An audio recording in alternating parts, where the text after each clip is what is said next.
అమలు చేయాలనే డిమాండ్తో ఫిబ్రవరి 7న లక్షలాది డప్పులతో మాదిగల గుండెల చప్పుడు ఈ ప్రభుత్వానికి ప్రపంచానికి వినిపించబోతున్నాం.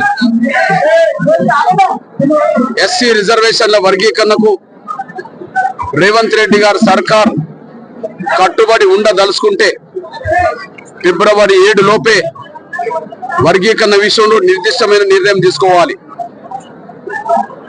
ఫిబ్రవరి 7 కంటే ముందు నిర్ణయం తీసుకోకపోతే ఫిబ్రవరి 7న మాదిగల సునామీ హైదరాబాద్ తాకుతుంది.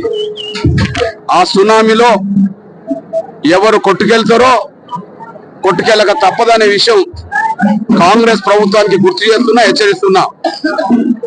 సుప్రీంకోర్టు తీర్పు ఆగస్టు 1న వచ్చిన తర్వాత రేపటికి 5 నెలలు. ఈ 5 నెలలలో రేవంత్ రెడ్డి గారు అసెంబ్లీలో ఇచ్చిన మాట ఆగస్టు 1న సుప్రీంకోర్టు తీర్పు వచ్చిన రోజే శాసనసభలో ఇచ్చిన మాట నిలబెట్టుకోకపోవడం వల్లనే మేము చెలో హైదరాబాద్ పిలిపివ్వాల్సి వచ్చింది. అదే సమయంలో లక్షల డప్పులతో మా గుండె చప్పుడు వినిపిద్దామని నిర్ణయం తీసుకోవాల్సి వచ్చింది.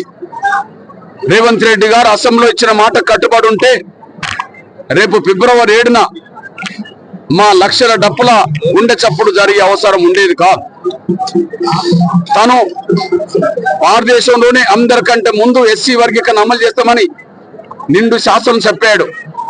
నిండు శాసనసభలో చెప్పాడు. ఆ మాట నిలబెట్టుకోలేకపోయాడు. ఇప్పటికే సుప్రీంకోర్టు తీర్పు తర్వాత కొన్ని రాష్ట్ర ప్రభుత్వాలు వర్గీకరణ అమలు చేస్తున్నాయి. ఆ విషయంలో వెనుకబడ్డాడు. రెండోది, గత నోటిఫికేషన్ లో కూడా ఎస్సీ వర్గీకరణ అమలు చేస్తామని హామీ ఇచ్చిండు. ఆ హామీని తుంగలో తొక్కి మాల రాజకీయ నాయకులు తీసుకొచ్చిన ఒత్తిడి మేరకు వర్గీకరణ చేయకుండానే, గత నోటిఫికేషన్లకు వర్గీకరణ వర్తింపజేయకుండానే వేలాది టీచర్ పోస్టులు భర్తీ చేసి మాదిగ నిరుద్యోగ బిడ్డలకు ఉద్యోగాలు రాకుండా అడ్డుకున్నారు. ఇదంతా కాంగ్రెస్ లో ఉండబడే మాల పెత్తందారులు, మాల పారిశ్రామికవేత్తలు, మాల ప్రజాప్రతినిధులు తీసుకొచ్చిన ఒత్తిడి మేరకే రేవంత్ రెడ్డి గారు శాసనసభలో ఇచ్చిన మాట నిలబెట్టుకోలేకపోయింది అనే విషయం స్పష్టంగా అర్థమవుతోంది.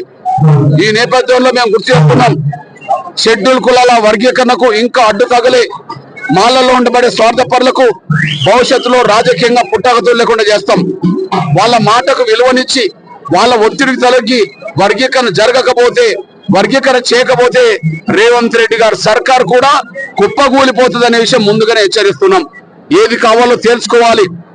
మాలలు స్వార్థపరులు, అన్ని రంగాలు ఎదిగినోళ్ళు, వాళ్ళు ఇంకా అడ్డం తగులితే మాదిగ జాతి మౌనంగా చూస్తూ ఊరుకోదని వాళ్ళ మాటకు విలువనిచ్చి ఆ స్వార్థపరుల ఒత్తిడి తొలగి వర్గీకరణ జరగకపోతే, రేవంత్ రెడ్డి గారి సర్కార్ వర్గీకరణ అమలు చేయకపోతే ఖచ్చితంగా కాంగ్రెస్ ప్రభుత్వం మీదనే మా యుద్ధం మొదలవుతుంది అనేసి కూడా మేము స్పష్టం చేస్తున్నాం.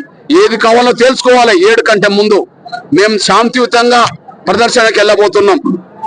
వర్గీకరణ చేస్తే అది శాంతియుతంగానే ఉంటుంది, స్వాగతిస్తాం రేవంత్ రెడ్డి గారిని.